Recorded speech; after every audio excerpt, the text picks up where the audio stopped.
Behind the visible facade of civilizations, where kings, emperors, and governments seemed to wield all the power, there existed a silent, profound, and often invisible force, reserved knowledge, kept secret by societies that sought neither fame nor direct control, but rather preservation. Since the dawn of humanity, there has always been a divide between those who knew and those who remained in the dark. This division has never been merely intellectual. It has always cut deep into the very fabric of consciousness. Throughout history, a recurring pattern emerges. The highest knowledge, the kind that touches the invisible layers of reality, has never been made available to everyone. It was encoded, shrouded in symbols, camouflaged in myths, and protected by oaths. But why? Why restrict access to something so vital? The answer begins with an uncomfortable truth. Most people are not ready to see beyond the surface. This knowledge wasn't just theoretical. It delved into the inner structure of being, reshaping perception, dismantling illusions, and often leading to psychological breakdowns in unprepared minds.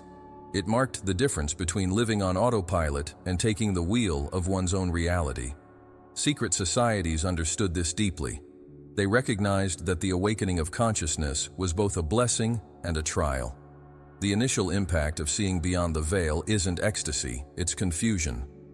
The solid ground of certainty begins to dissolve. The world, once unyielding, reveals itself to be malleable. And it is at this point that true initiation begins, when the seeker realizes that nothing they were taught can bear the weight of reality. The biggest trap of ignorance isn't the lack of information, but the illusion that we already know enough.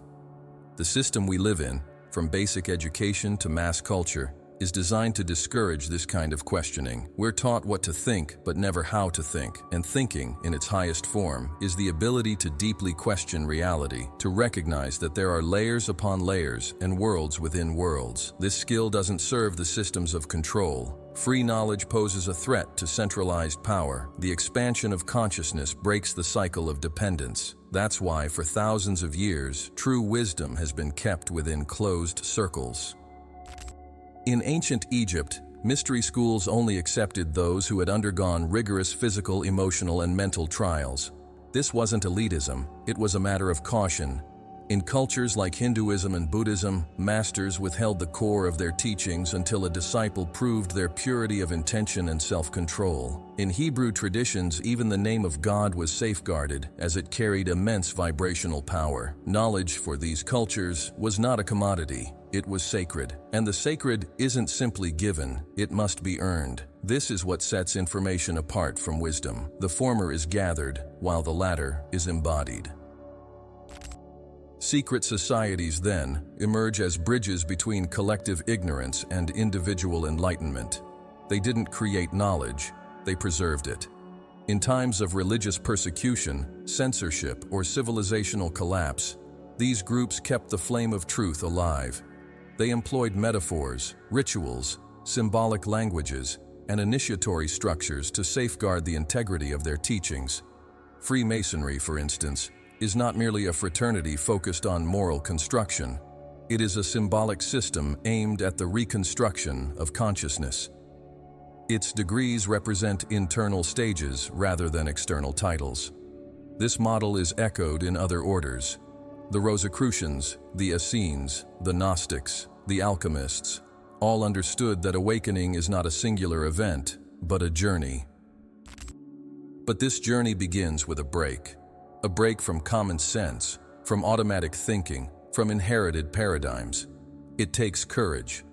Most people, often without realizing it, fear complete freedom because it comes with total responsibility. It's more comfortable to follow formulas, repeat established beliefs, and delegate meaning to authority. Deep knowledge requires an honest and brutal self-examination. It demands dismantling the ego and confronting one's own shadow. That's why the guardians of wisdom never offered it openly. They understood that if it were given without preparation, it would be trivialized, distorted, or used destructively. The real danger of heightened awareness in unprepared hands is manipulation. Understanding how the mind works, how reality can be shaped, and how energy responds to intention can lead to healing or domination. It can liberate or imprison. Knowledge itself is neutral, it's the application that isn't. This is why secret societies operated on multiple levels, like spirals of revelation. Each step could only be accessed after mastering the one before it. It wasn't about hiding knowledge, but about protecting it.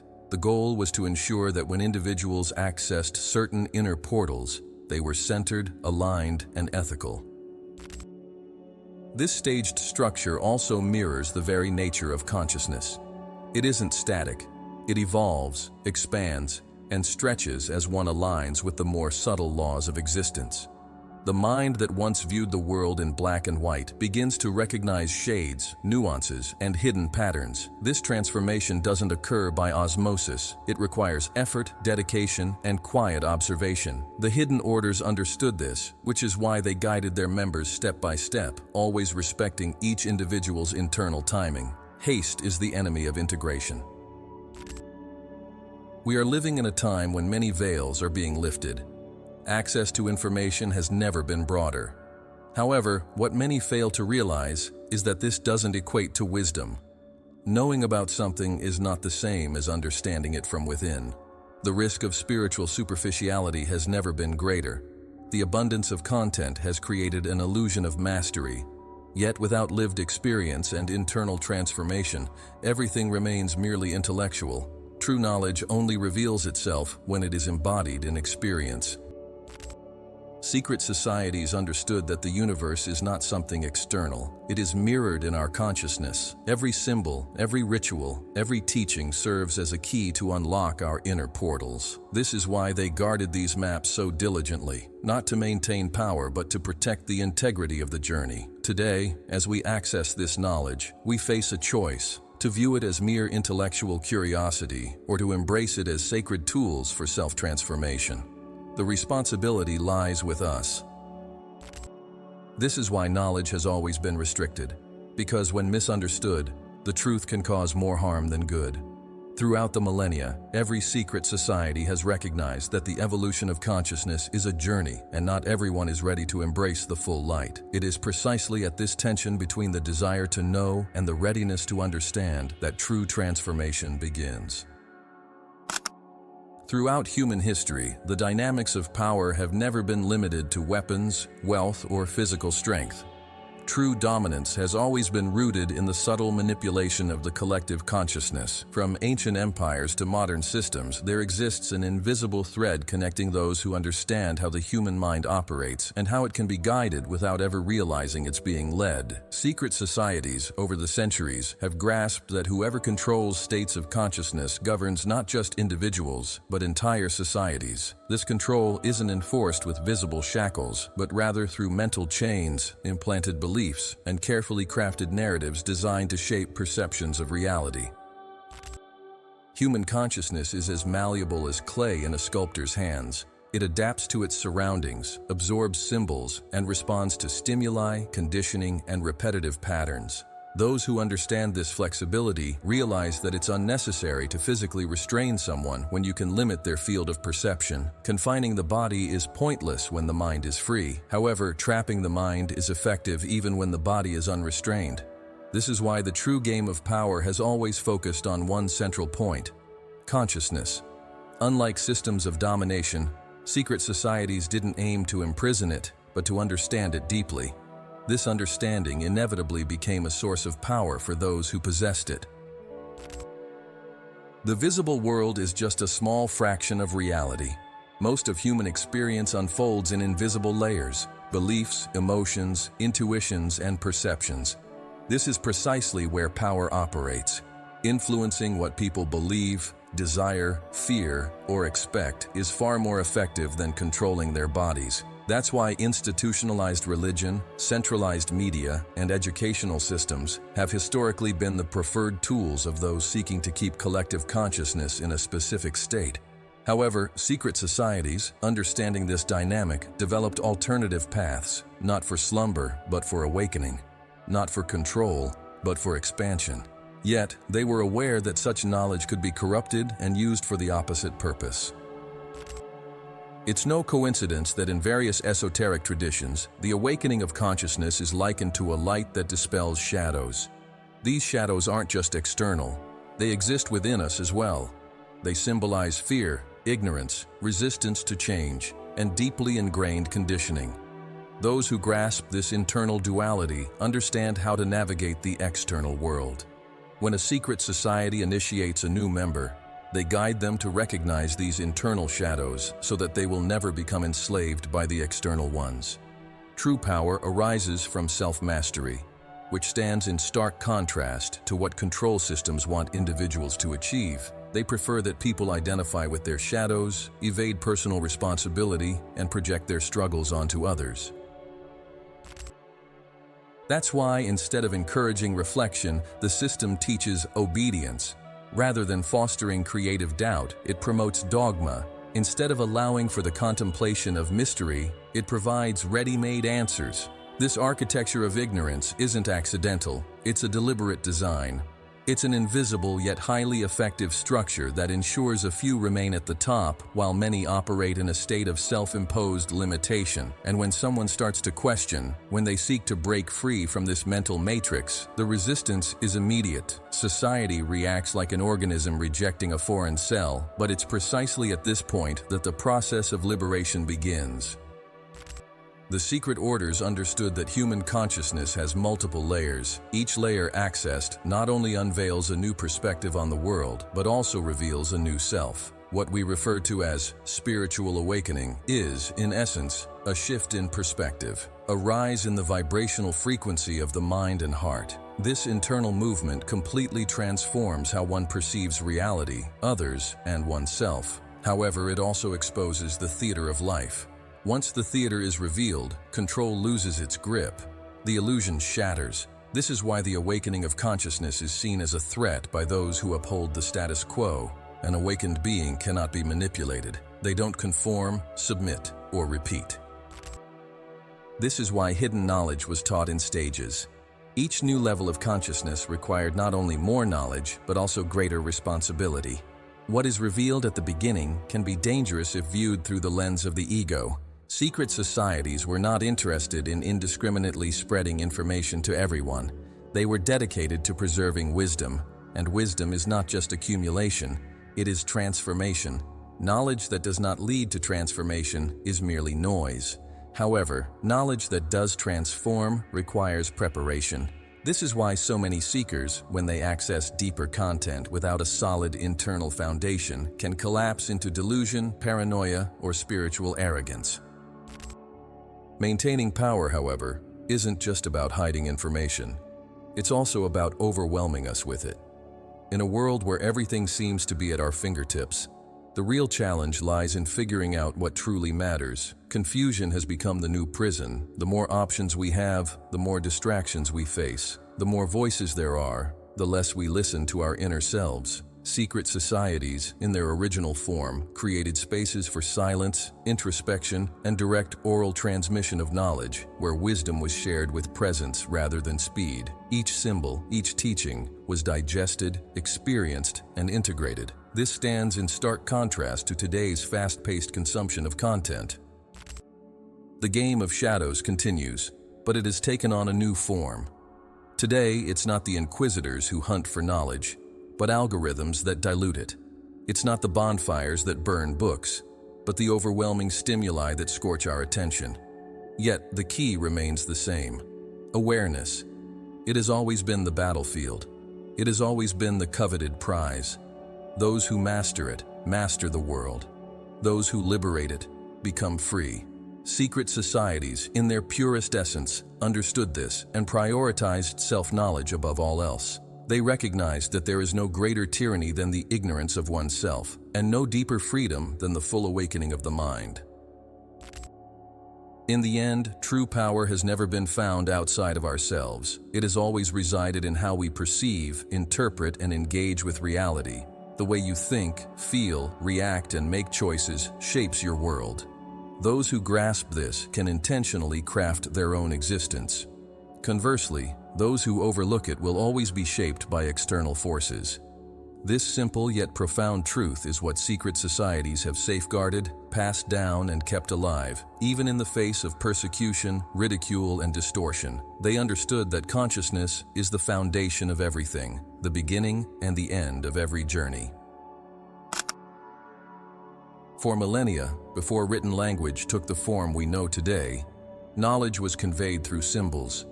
This wasn't merely an aesthetic or artistic choice, it was a functional necessity to preserve a wisdom that transcended the linear logic of words. Unlike text, symbols engage directly with the unconscious mind, bypassing rational filters and reaching deeper levels of perception. They don't just represent an idea, they embody it. This is why every secret society throughout history has used symbolism as a central tool for elevating consciousness. Symbols were not just visual markers, they were portals, keys to expanded states of reality. They served as maps to inner worlds. Each symbol contained layers upon layers of meaning that only an awakened mind could fully decode. This is why hidden symbolism has never been presented directly or explained openly. The symbol demands contemplation, presence, and preparation. An initiate who contemplates the symbol of the compass and square is not merely looking at measuring tools. They are delving into a profound representation of divine order, the balance between spirit and matter, and the precise alignment of action and intention. The all-seeing eye, found in Egyptian traditions, Masonic lore, and even modern seals, is not just an ornament. It serves as a reminder that a higher consciousness is observing everything, including the observer themselves. When this symbol is internalized, something shifts within the individual, a consciousness that becomes aware of being perceived. This marks the beginning of true awakening. In ancient mystery schools like those of Eleusis, Isis, and Thoth, the use of symbols was a fundamental part of initiation rituals. There were no manuals or books to memorize. Instead, participants engaged in profound, symbolic experiences. In this context, symbols were not merely intellectual concepts, but were energetically experienced. Initiates underwent sensory experiences, visions, sounds, silences, and geometries that induced altered states of consciousness. These carefully crafted states allowed access to information that transcended ordinary logic. Such experiences couldn't be explained, only felt. It was a form of knowledge that transformed rather than just informed. This distinction has always been understood by secret societies. True knowledge is vibrational, not merely conceptual. Every symbol is a synthesis. It embodies a depth of information that would be impossible to convey through linear words. This is why alchemists used images, seals, mandalas, and geometric shapes to illustrate universal principles. The philosopher's stone, for instance, wasn't a physical object, but a representation of the transformation of the human soul. Alchemical gold symbolized full, purified consciousness. The serpent, often misinterpreted as a representation of evil, actually symbolized vital energy, wisdom, and the cycle of death and rebirth. When it appears devouring its own tail, forming the Ouroboros, it signifies wholeness, eternity, and the unity that encompasses all dualities. Symbolic language doesn't belong to any one culture. It's universal. You can find it in Egyptian hieroglyphs, Hindu yantras, Tibetan mandalas, Gothic cathedrals in Europe, indigenous art, and shamanic traditions. This universality is no coincidence. It suggests that human consciousness, throughout all times and places, has always had access to a deeper language that transcends time, language, and geography. Secret societies have merely kept this tradition alive, safeguarding it from distortion and forgetfulness. They understood that by studying and meditating on a true symbol, something within a person begins to quietly reorganize. The symbol acts as a catalyst for internal transformation. The symbol has the power to reveal, but it can also conceal. This depends on the state of the observer. The same design may be perceived as mere art by unawakened eyes, while a conscious mind might see it as a cosmic revelation. This is why the ancients said that truth is never truly hidden. It is merely safeguarded by its own nature. Only those who reach a certain level of awareness can recognize it. This is where the symbol fulfills its initiatory role. It invites, but does not compel. It presents itself, but only opens up to those who possess the right vibrational key. And this key cannot be bought or learned through theory. It is earned through inner work, purification, silence, and surrender. The portals of consciousness don't open through explanations, but through experiences. That's why symbolic rituals have always been central to initiatory traditions. A ritual isn't just theater, it's a psycho-spiritual process that reorganizes the energy structure of the initiate. Every gesture, every word, every symbol used in a ritual is infused with intention and vibration. The ritual space is a transitional zone where the usual laws of reality are suspended, allowing other forces to come into play. In these spaces, symbols come to life. They are no longer mere images. They become entities, living presences that interact with the seeker. This experience cannot be replaced by reading or discussion. It must be lived. Even in today's world, where symbolism has been diluted and trivialized by commercial and superficial uses, it continues to operate quietly. Brands, logos, app icons, and environmental design all employ symbols that influence the collective unconscious. The issue is that, more often than not, these symbols are used to induce desires, program behaviors, and manipulate emotions. What was once a tool for liberating consciousness is now often used to confine it. However, the symbol, by its very nature, can be reclaimed. It can be purified, contemplated, and rediscovered. And when that happens, it returns to its original purpose, guiding the individual back to their essence. Secret societies understood that the symbol served as a bridge between worlds, between the visible and the invisible, between the human and the divine, between the conscious and the unconscious. This bridge couldn't be built with words. It required direct perception. That's why so many teachings were conveyed in silence, through gestures, and through images. It demanded sensitivity, inner listening, and openness. The initiate needed to be free of certainty to truly receive what the symbol aimed to reveal. This humility, this surrender, was the gateway. Without it, the symbol remained just a drawing. With it, it transformed into a living revelation. Every sacred symbol is a capsule of consciousness, a visible embodiment of universal truths.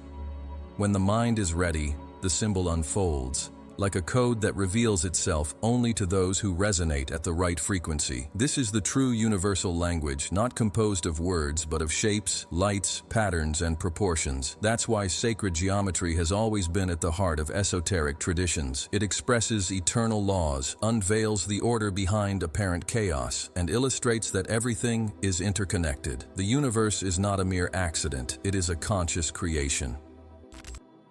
When you contemplate a true symbol, you're not just looking at it, it's looking back at you. It activates something within your inner structure, awakening dormant memories and reconnecting you with the more subtle layers of existence.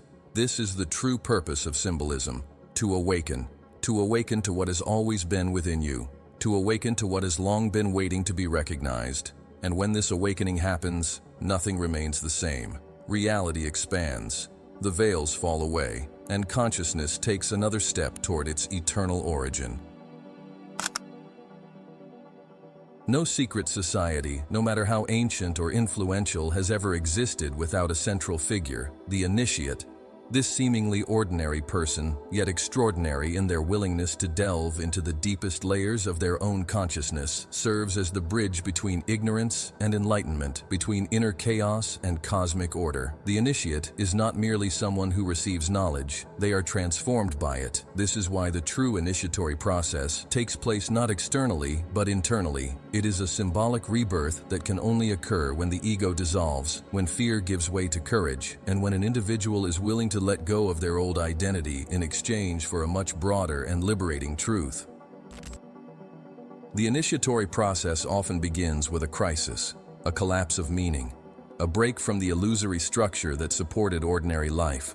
The initiate is someone who has been pulled from their comfort zone by pain, restlessness, or a silent call that resonates deep within the soul. This call isn't rational, it's visceral. It's consciousness tapping at the barrier of forgetfulness and saying, "Wake up." And when this inner voice grows louder than all the external ones, the journey begins. A journey that doesn't promise comfort, but truth. That doesn't offer guarantees, but transformation. That doesn't lead to the pinnacle of a system, but to the depths of one's own being. The path of the initiate isn't a straightforward series of logical steps. Rather, it's a spiral of experiences that challenge, purify, and awaken. Each stage requires leaving something behind: beliefs, conditioning, attachments, and masks.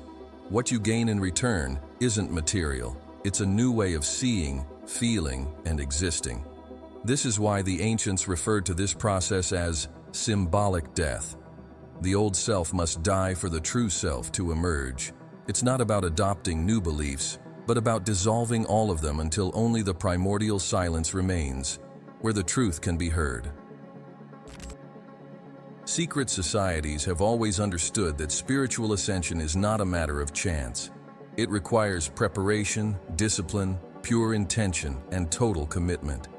That's why they established initiatory systems filled with tests, rituals, symbols, and exercises that mirrored the stages of inner transformation. Each degree attained was not a status symbol, but rather a reflection of a heightened state of consciousness achieved. The initiate recognized that with each advancement came greater responsibility, for with every new level of perception came an awareness of how their choices, thoughts, and actions affected the greater whole. The true initiate does not seek power over others, but mastery over themselves.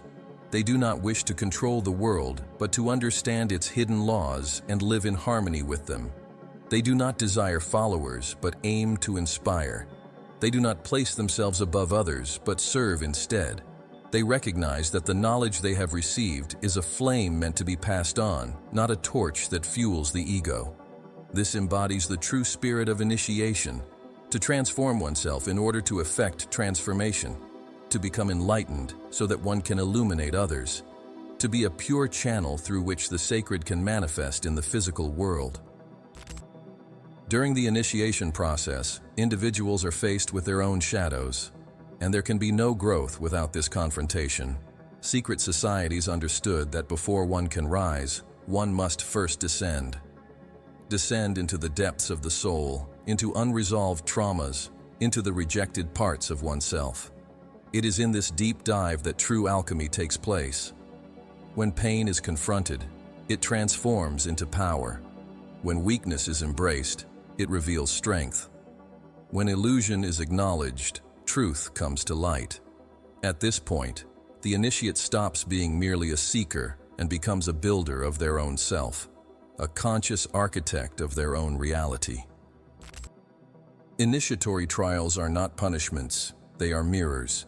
Each challenge unveils a part of the psyche that still needs to be integrated. Every obstacle serves as a living lesson.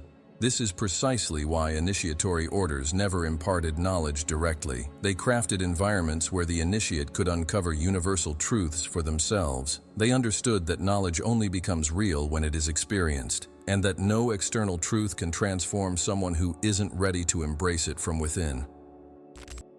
At the heart of all these traditions lies the concept of the heart itself, not as a physical organ but as a center of higher intelligence, a gateway to intuition, compassion, and unity. The initiate learns that clear thinking alone is not enough. One must also feel deeply. True spiritual discernment arises from connecting with this inner center. Breathing practices, sacred chants, meditations, and rituals all serve to activate this internal core, unlocking pathways for consciousness to descend from the mind and reside in the heart. It is from this place that a person truly becomes whole. The path of inner ascension is indeed solitary, yet never isolating. The seeker journeys inward, accompanied by masters, guides, symbols, and signs along the way. Life transforms into a school where every encounter offers a lesson and every pain serves as an initiation. Gradually, the external world begins to mirror this new internal frequency. Realities shift, veils lift, and perception sharpens. The seeker no longer needs to believe. They simply know. This knowledge is unshakable, as it relies on nothing external. It has been etched into the body, the soul, and the expanded consciousness that now exists in a state of awakening. As the initiate progresses, they come to realize that ascension is not a straight path upward, but rather an infinite spiral. There is always more to learn, more to integrate, and more to purify. The spiritual ego tries to turn the journey into a conquest, but the true initiate understands that there is no victory, only surrender. Each new level brings greater subtlety, deeper silence, and more profound surrender. And the higher one ascends, the more one serves. For true light does not shine for itself, but to dispel the darkness around it. The initiate, now transformed, becomes a guardian of the light, not out of pride, but out of duty. At the end of each initiatory cycle, the reborn being is no longer who they once were. Even without changing their physical location, they have journeyed through worlds. They have seen what few have seen and felt what few have felt. Upon returning to the ordinary world, they carry something that defies explanation, yet it reveals itself in their gaze, their presence, and their energy. They are now a living point of consciousness among the sleeping, a bridge between heaven and earth, a tangible reminder that there is something greater at work behind all things, and that this something can only be accessed by those who have had the courage to traverse their own depths. The initiate doesn't become special, they become authentic. Shedding the layers imposed by the world, they reconnect with their purest essence, walking through life not as someone who has arrived, but as someone who is always on the way, because they understand that the journey never truly ends. Ascension isn't a destination, it's a way of being, and in this conscious existence they transform everything around them, not through force, but through presence, not through imposition, but through resonance. When consciousness awakens, it calls other consciousnesses to awaken as well. This is the true legacy of secret societies, to cultivate beings who become living beacons in the darkness of the world. Secret societies were never formed randomly or haphazardly. On the contrary, their internal structure was meticulously planned, reflecting the same universal principles that govern nature, the mind, and the cosmos. They didn't operate based on arbitrary hierarchies of authority, but rather on gradual levels of consciousness and responsibility. Each degree within an occult order represented an inner achievement, a new state of perception of reality, a transitional point where the initiate transcended previous illusions and accessed a new layer of truth. These degrees were not empty titles. They were true reflections of an individual's spiritual maturity, designed to guide the soul step by step toward its full integration with the whole. The logic behind initiatory degrees mirrors that of any natural maturation process. No one is born ready. The human mind, no matter how eager it is for wisdom, requires preparation, time, and experiences that lead to the assimilation of knowledge. Esoteric orders understood that revealing profound teachings to someone still trapped in their ego would be like handing fire to a child. Instead of enlightening, it would burn. Therefore, degrees were not granted based on desire, but on achievement. Each symbol, each teaching, and each ritual associated with a new degree was only shared after the initiate demonstrated not just theoretical knowledge, but real changes in their behavior, their energy, and their practical life. Knowledge was not a reward, it was a reflection. In systems like Freemasonry, for instance, the structure of degrees is remarkably clear. The apprentice represents someone who is still in the process of refinement, aware of their ignorance and committed to inner work. The fellow craftsman symbolizes the artisan who begins to master the tools of the mind and spirit, applying what they've learned to build themselves. The master, in turn, embodies the initiate who has transcended the ego and been reborn into service, understanding higher laws, and becoming a channel for the sacred. And these 3 degrees are just the beginning. There are much deeper layers that go beyond what is visible to the public. Each new layer is a world unto itself, a gateway to more subtle levels of reality that require constant vigilance and absolute energetic balance.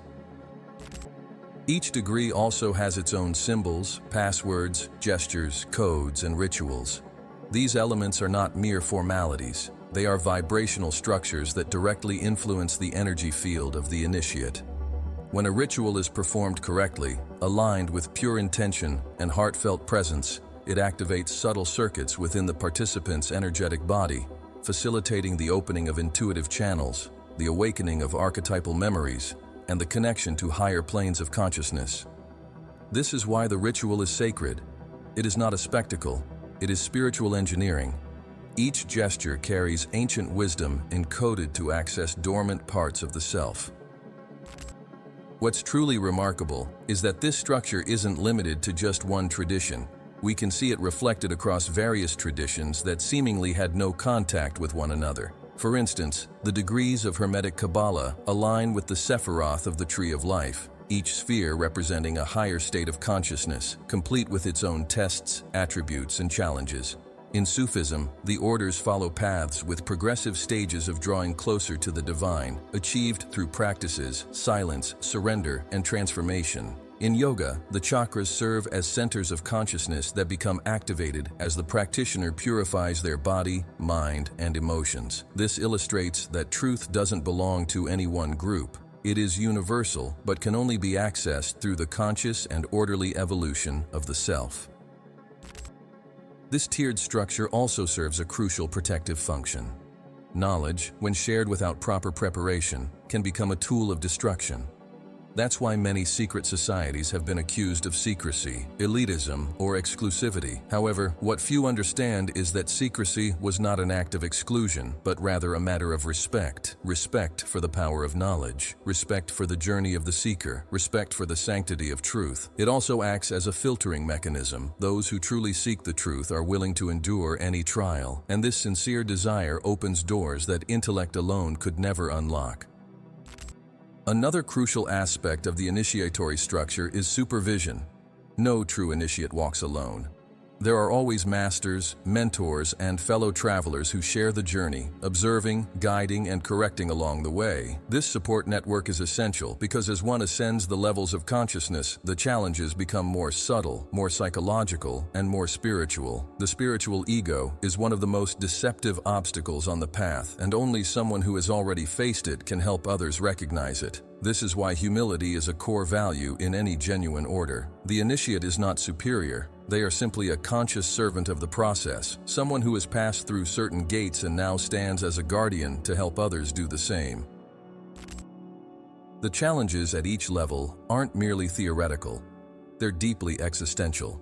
They can manifest as crises, losses, transformative encounters, intense synchronicities, or even dark nights of the soul. While the order may not intervene directly, it is always watching to see if the candidate responds with authenticity, commitment, and responsibility. Every action, choice, and reaction reveals how aligned a person is with universal principles. This alignment ultimately determines whether they are ready to move forward. There's no way to deceive the journey. Doors don't open through influence or appearances, they open through vibrational merit. It's also important to understand that the degrees are not limits, but rather milestones. They don't confine the seeker to a system. Instead, they indicate where one is on their journey. When properly understood, they serve as internal compasses. They allow the seeker to recognize their own progress and boundaries. And most importantly, they reveal that the path is infinite. There is always more to refine, more to expand, and more to give. True initiation never ends. It is a cycle that renews itself with each new awakening, each new level of awareness, and each new surrender to the mystery. The internal structure of secret societies mirrors the very fabric of the universe and the human psyche. Every symbol, every degree, every ritual, and every teaching corresponds to a specific frequency, a key that unlocks inner doors. The map is as intricate as it is precise. There's no room for improvisation. Everything is meticulously designed to guide the soul back to its origins. The more the initiate understands this, the deeper their reverence for the journey becomes. They come to realize that nothing is there by chance, that every step, no matter how challenging, is essential. Each revealed secret has been earned through sweat, tears, silence, and truth. At the heart of these teachings lies a profound love for humanity. It's a quiet, steadfast love, dedicated to true freedom, not the illusory freedom to do whatever one wants, but the complete freedom to be who one truly is. To reach this state, a person must navigate through many internal gateways, confronting fears and letting go of attachments. They need to shed their masks, armor, and imposed identities. This process isn't chaotic. The soul requires a framework, a path, a system that guides it safely. This is precisely what the structure of the degrees provides: a clear, precise, and secure pathway for the initiate to discover what has always been within, their eternal essence, true light, and limitless consciousness. Since the dawn of spiritual and esoteric traditions, a silent truth has been preserved and passed down in various forms. Everything is energy. Everything vibrates. Everything has a specific frequency, and it is the interaction between these frequencies that shapes the reality we experience. This is not merely a mystical or symbolic idea. It is a universal foundation shared by numerous initiatory orders and secret societies that recognized, long before modern science, that human consciousness is a dynamic, vibrational field that directly interacts with the fabric of reality. This fundamental principle is the hidden core that unifies spiritual practices, Hermetic rituals, the teachings of alchemists, and the highest mysteries of ancient orders. Those who understand frequency understand the universe. Consciousness isn't just a product of the brain. It's a field that transcends matter, a vibration that manifests across multiple levels of reality. The body serves merely as a vehicle, the mind as a tool, but consciousness is the true source. It's through the frequency of this consciousness that we either access or block certain realities. The denser the frequency, the more limited our perception becomes. Conversely, the higher the frequency, the more subtle, expansive, and integrated our experience of being becomes. Secret societies have always understood this, which is why they've developed precise methods to alter, elevate, and refine the frequency of consciousness among their initiates. They employ practices such as energy work, sound, geometry, silence, breath control, fasting, meditation, connection with nature, and most importantly, mastery over emotions and thoughts. Nikola Tesla, one of the greatest minds of the 20th century, clearly stated, "If you want to understand the universe, think in terms of energy, frequency, and vibration." This quote, while often repeated, is rarely fully grasped. What Tesla was expressing aligns with the same essence that mystics and occultists have taught for thousands of years. Everything is shaped by vibrational patterns. Reality is not static. It responds to the internal state of the observer. What you vibrate, you attract. What you emanate, you create. Consciousness is, therefore, the creative source, and your vibration is the brush with which we paint our existence. Secret societies understood this deeply and structured their degrees, symbols, and rituals to serve as instruments of resonance with higher frequencies. Every thought carries a frequency. Each emotion emits a specific vibration. Feelings like fear, guilt, anger, and shame are linked to dense frequencies that narrow perception and trap consciousness in limited states. In contrast, feelings such as gratitude, love, compassion, and forgiveness raise the frequency, expand the energy field, and connect individuals to more subtle planes of existence. It's no wonder that esoteric traditions have always emphasized inner work, emotional self-mastery, the purification of thoughts, and the practice of virtue, not out of moralism, but from an understanding of vibrational science. They recognized that a peaceful heart resonates more powerfully than 1,000 words. It is through this frequency that the seeker accesses the invisible, the eternal, and the sacred. The architecture of the temples, the intonation of the mantras, the use of musical instruments, the geometric patterns of the floors, the choice of colors, the orientation of the altars, everything was designed with frequency in mind. The temples were resonators. They were not just physical structures, but energetic devices that amplified vibrational elevation. Entering a true temple was like stepping into an expanded field of consciousness. Every element within contributed to tuning the energy field of the initiate, preparing them to receive and sustain revelations that would be impossible to grasp in an ordinary state. This understanding of space as an extension of the vibrational field is a hallmark of the secret societies that mastered the language of energy. Breathing practices, for instance, were used to alter states of consciousness. By controlling our breath, we can harness vital energy, known as prana, chi, ruach, or pneuma, depending on the tradition. Conscious breathing is a way to move energy, clear internal pathways, quiet the mind, and open the doors of perception. The use of sounds, chants, and sacred words directly influences the body's energy centers. Each sacred syllable carries a precise vibration that activates, unlocks, or aligns a specific frequency within the field of being. This is why the passwords and secret orders were not random. They were sonic keys to altered states of consciousness. Moreover, human emotions are not just reactions. They are emitters of vibrational signals. Each emotion creates an energetic signature that radiates within an individual's field and interacts with the collective field. Secret societies taught that mastering emotions was crucial not for suppression, but for transformation. Inner alchemy begins with the understanding that anger doesn't need to be repressed. It can be refined into courage. Fear can be transformed into wise caution. Sadness, when embraced, evolves into compassion. This emotional refinement profoundly alters the frequency of consciousness, allowing it to stabilize at higher, clearer, and more unified levels. The mind, in turn, acts like an antenna. Thoughts are like waves. And just like any antenna, it can be tuned. If we tune our minds to external noise, collective fear, and constant distractions, we only emit and receive signals within that dense frequency. However, when the mind is trained to focus, silence, and contemplate, it aligns with different realities. Creative visualization, for instance, has been a tool used for millennia by mystery schools to project specific frequencies into the quantum field. It's not mere empty imagination, it's energetic architecture. The initiate learns to visualize symbols, colors, and shapes, understanding that they are shaping frequencies both within themselves and in their surroundings. When the mind is aligned with the heart, it becomes a center of conscious creation.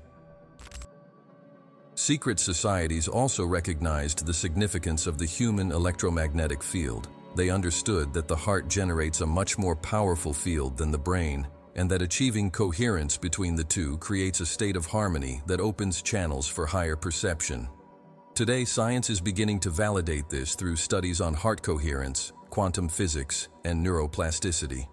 However, ancient cultures were already applying these principles in their rituals, meditations, and initiations. The vibrational coherence between thought, emotion, and action formed the foundation of true magic. A magic that doesn't challenge nature but aligns with it precisely. It doesn't force, it flows. It doesn't manipulate, it co-creates with the intelligence of the universe. Each secret society has developed its own spiritual technology based on these principles. Kabbalists used Hebrew letters as frequency codes. Alchemists worked with metals and elements as representations of the internal phases of the soul undergoing vibrational transmutation. Sufis engaged in spinning to alter the vibrational state of the body and unite it with the divine. Shamans utilized power plants, drums, and energy healing rituals. All understood that without raising one's frequency, there can be no true expansion of consciousness. Without this internal shift, any knowledge remains inert, lifeless, and devoid of real transformative power. Ultimately, the profound truth that these traditions have imparted to us is simple yet deep. You are a living frequency.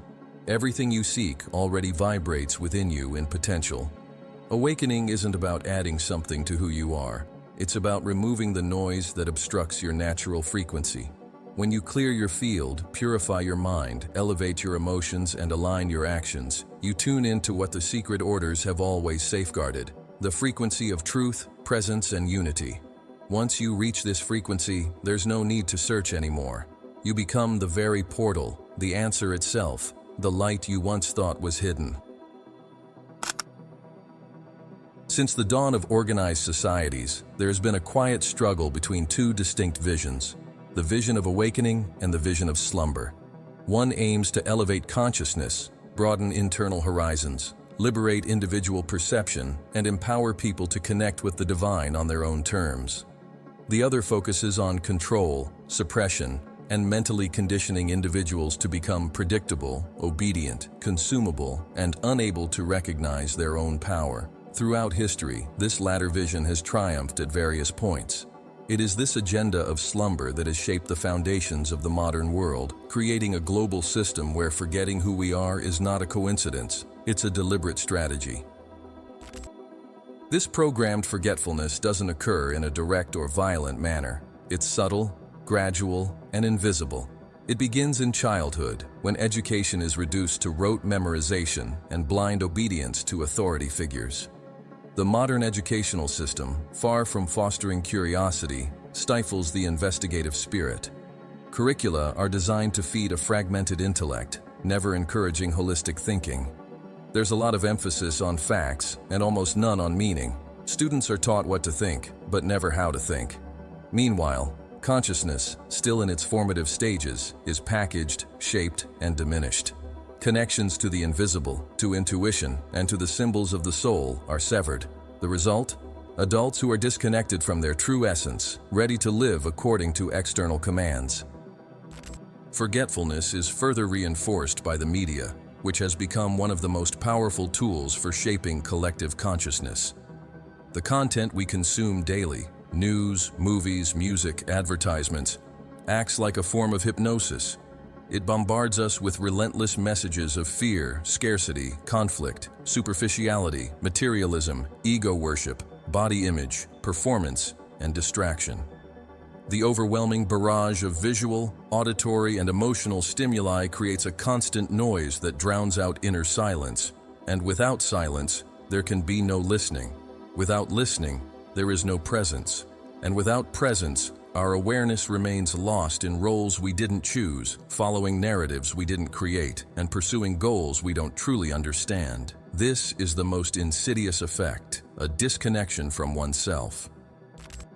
Institutionalized religions, despite originating from enlightened masters, gradually became tools for the pursuit of power. The focus shifted from inner sacredness to external figures of authority. The divine was projected outward, becoming distant, separate, and unreachable. Individuals found themselves relying on intermediaries to connect with the spiritual realm, leading to a loss of their energetic and vibrational autonomy. Faith, which should have been a source of inner alignment, morphed into fear masquerading as devotion. Heaven and hell turned into instruments of control, and the sacred became intertwined with guilt and punishment. The outcome was a profound rift in the collective soul, a forgetting of the inner temple, the revealing silence, and the direct communion with the source.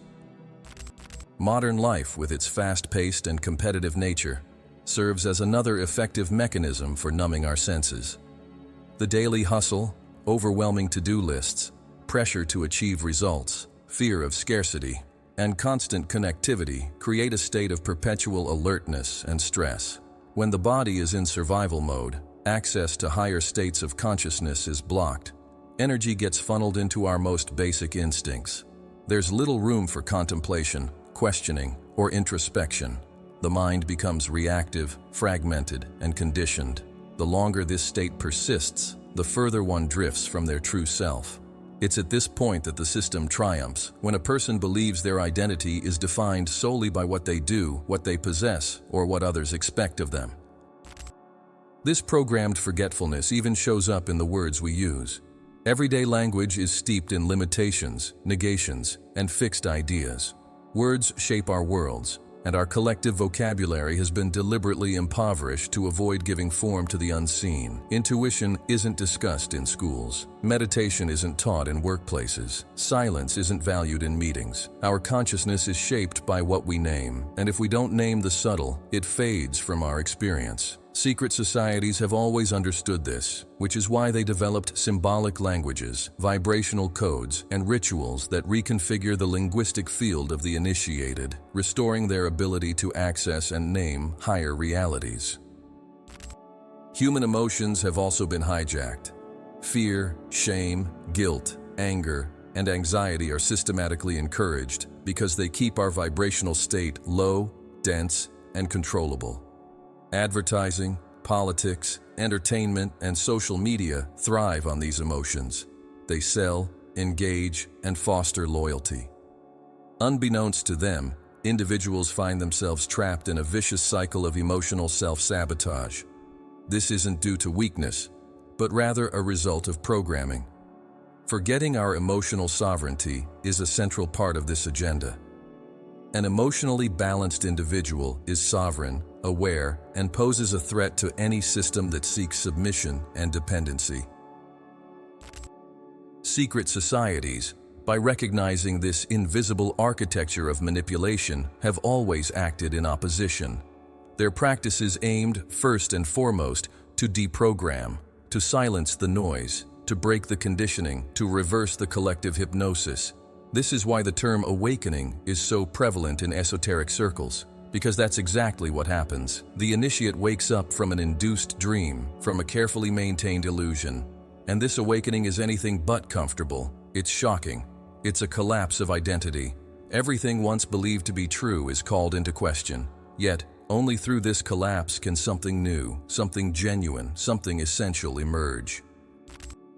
Forgetfulness was also fostered through the fragmentation of knowledge. Science became disconnected from spirituality. Art was separated from philosophy. The body was divorced from the mind. Reason was split from intuition.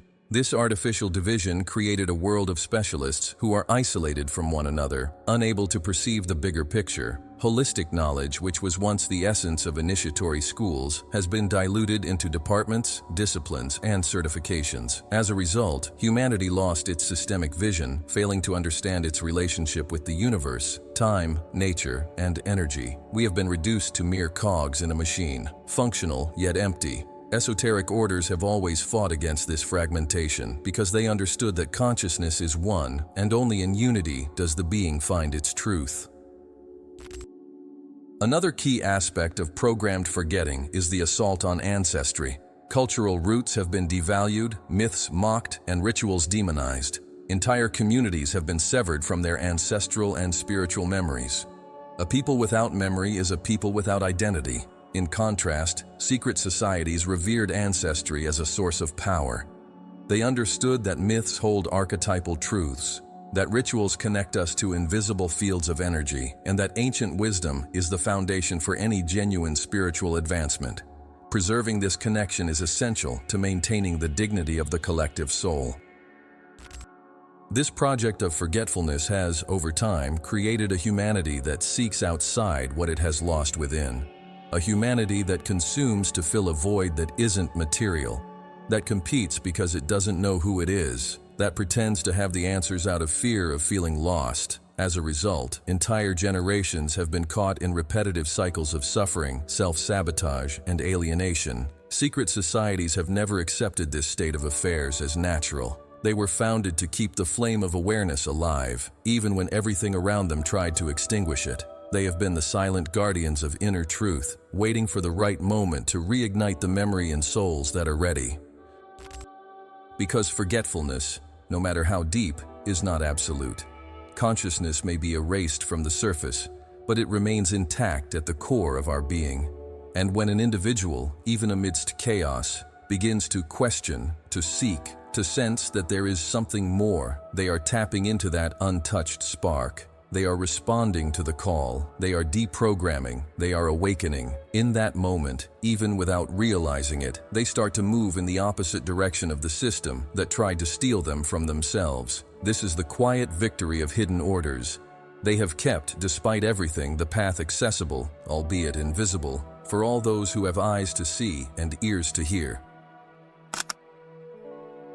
We are living in an unprecedented moment in human history where the sheer volume of information available, the speed of connections, and exposure to the hidden are collapsing ancient boundaries that have separated the few enlightened from the largely unaware for millennia. The upheaval we see in the world today, characterized by institutional crises, paradigm shifts, a loss of faith in conventional structures, and a growing yearning for purpose, is not the end, but rather an inevitable symptom of a collective awakening. For thousands of years, knowledge was kept in secret chambers, sealed with symbols, and passed down through carefully preserved lineages.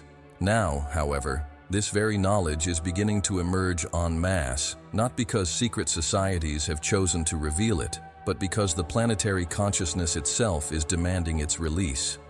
The frequency of the planet has shifted, and with it, the possibility of accessing higher levels of understanding has become broader, more intense, and at the same time, more challenging.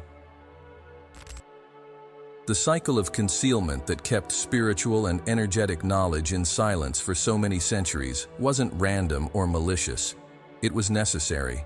When humanity resonated at denser frequencies, There wasn't the psychological, emotional, or energetic framework to absorb certain truths.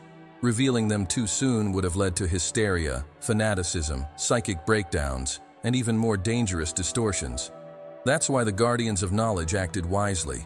They established initiatory systems, codes, filters, tests, and degrees. However, this phase is coming to an end. Not because the world is ready, but because the global crisis itself demands the emergence of a new humanity, one that is more conscious, more free, and more in harmony with universal laws. The pain we see is not just chaos, it is a birth. What was once accessible only within closed circles now pulses through books, films, music, social media, and the daily synchronicities that resonate with millions. Symbols that were once secret now appear in company logos, album covers, and commercial products, often out of context, yet inevitably stirring something in those who encounter them. The symbolic presence of these elements in everyday life serves as a quiet activation of the collective unconscious. Even if many don't consciously understand what they're seeing, something within them begins to stir, as if an ancient memory is being reawakened. The age of secrecy is giving way to the age of revelation, not as a spectacle but as a spiritual urgency. The internet, while also a tool for distraction and manipulation, has become an essential resource for awakening.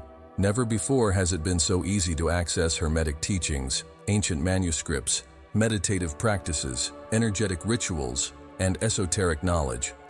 Although this mass access carries the risk of superficiality, it also serves a powerful purpose, breaking the monopoly on knowledge. Seekers no longer rely on a visible master, a physical temple, or traditional rites. The journey now unfolds within the dynamic flow of global consciousness, where each individual is responsible for discerning, integrating, and applying what resonates with their inner truth. This is the new paradigm: decentralized initiation. However, this mass awakening is also deeply unsettling. As hidden knowledge begins to surface, it shakes the very foundations of what once felt certain. Dogmas crumble, identities fall apart, relationships face crises, beliefs lose their meaning. The solid ground of everyday life fractures. This collapse, though painful, is necessary. It's a clearing away of internal debris so that a new foundation can be laid. That's why many who awaken go through periods of confusion, loneliness, anxiety, and a sense of loss. But these feelings aren't signs of failure, they're part of the journey. They represent the crossing of the threshold between comfortable ignorance and liberating truth. Secret societies have always known this moment would come.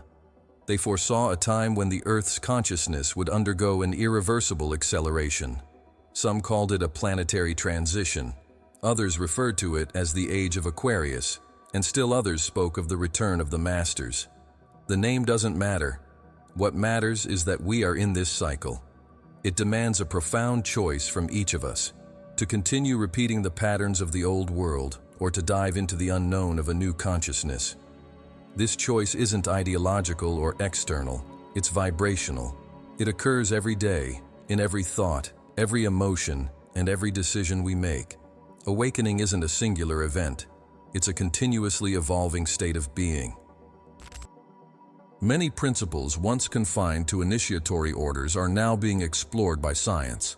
Quantum physics, neuroscience, epigenetics, transpersonal psychology, and energy medicine are gradually validating what ancient wisdom intuitively understood: that reality is shaped by consciousness, that the body is an energetic field in constant dialogue with the universe, and that the mind has the power to heal, create, and transform.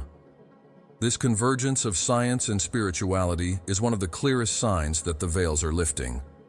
What was once a mystery is becoming a method. What was blind faith is now direct experience. A bridge is being built, and each conscious being that crosses it strengthens the possibility for others. However, awakening doesn't mean perfection or superiority. It's not a title or a status. Above all, it's a responsibility. Awakening is about recognizing that every action you take resonates throughout the whole. Every word, every intention, every choice creates a ripple in the collective field. Therefore, the true modern initiate does not isolate themselves. They engage with the world more fully, with greater empathy and a deeper commitment to truth. They understand that it's not enough to know. You must live that knowledge. You must embody it. Be the example, not out of pride, but out of coherence, because they realize that the world doesn't change through imposition, but through vibrational resonance.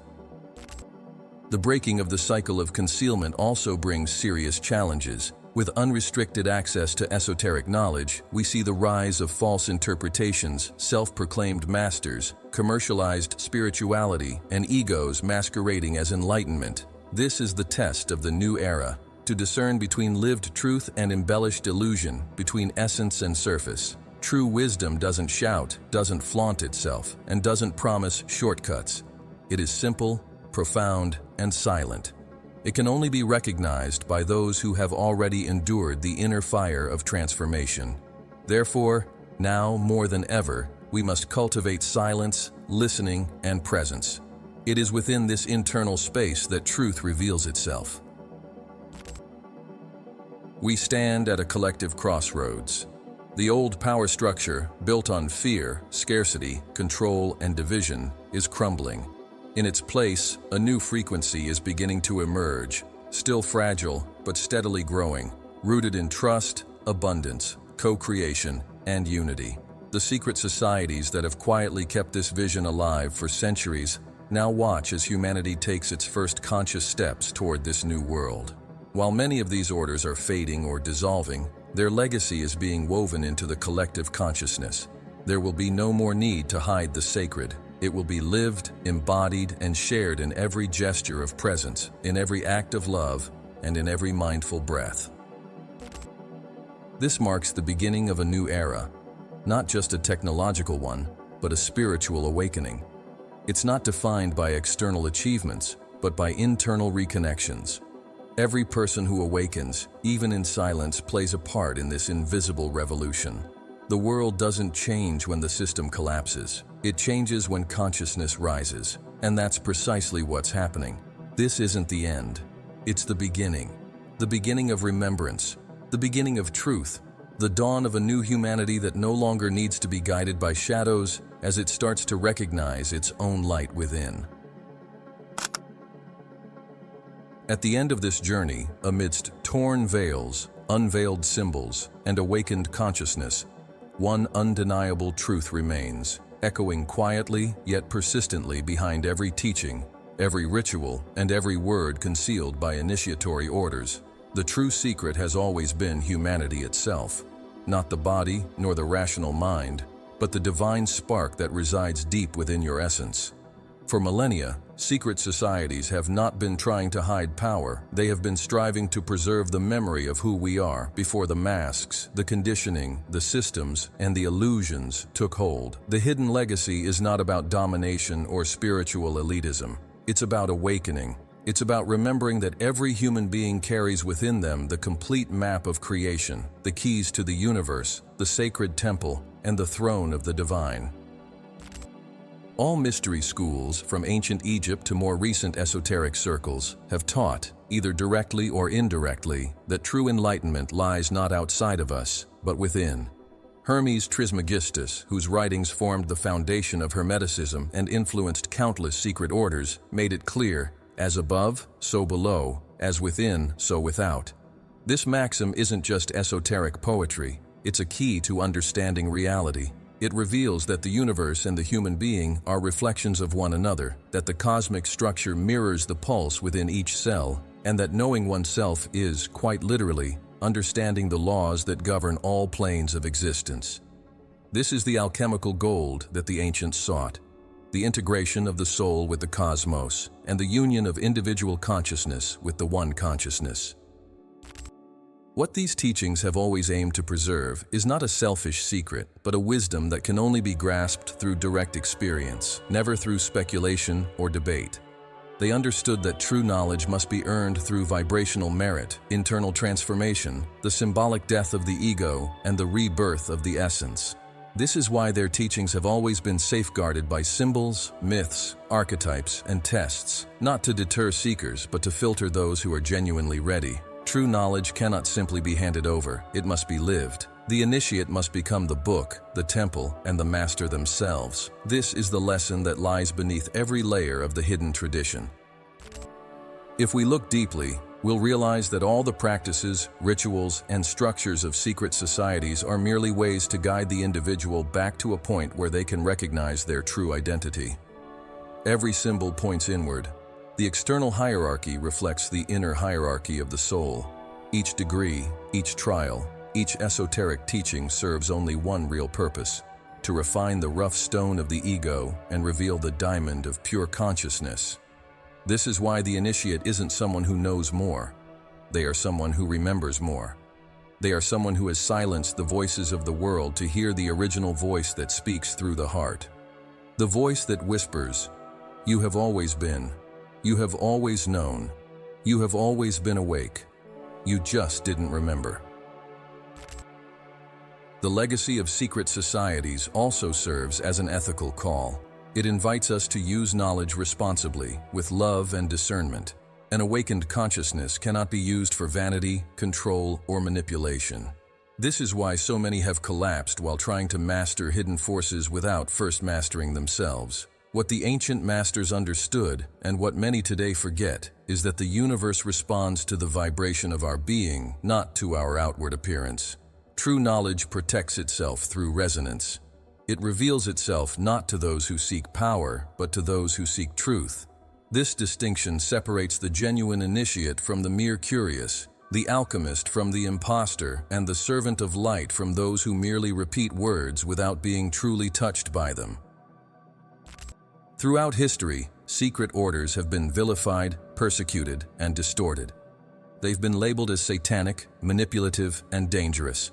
While some have indeed strayed from their original purpose, corrupted by power or infiltrated by political agendas, the essential core of true initiatory tradition has always remained intact. Invisible to the masses, yet accessible to those with pure hearts. This core doesn't belong to any formal organization. It exists as a living field, an energetic current, a collective consciousness of wisdom that has endured through the centuries, manifesting in individuals who, even outside official orders, embody the timeless principles of awareness, integrity, service, and unconditional love.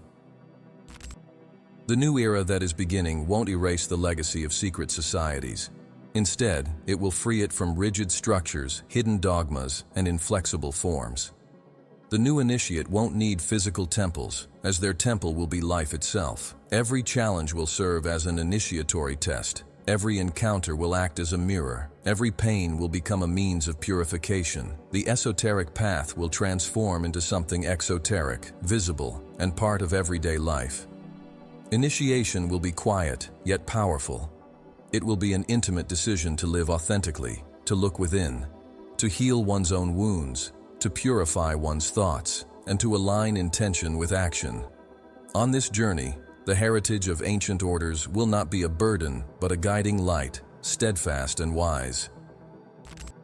The ultimate teaching of secret societies has always been the same. Even if shrouded in symbols or safeguarded by codes, everything you seek is already within you. Divinity is not separate, it is embodied. Heaven is not above, it is here and now. Enlightenment is not a destination, but a state of radical presence. When the initiate understands this, the external theater loses its significance. Words become secondary, rituals become unnecessary. What remains is the pure vibration of being in communion with the whole. This is the pinnacle of the journey, not a throne, but a return, not a reward, but a homecoming. This realization can't be taught, it can only be remembered. And it's this memory that secret societies have always sought to preserve in silence. What seemed like a secret was actually protection. What appeared to be elitism was, in fact, care. What looked like mystery was love. They understood that one day, when the collective consciousness was ready, each individual would awaken on their own. That time has come. Not as an explosion, but as a whisper. Not as a spectacle, but as a presence. Now, it's up to each person to listen, feel, and respond. There are no more veils, only choices. The path is open. The light no longer needs to be hidden, because it now shines within every being that dares to remember who they truly are.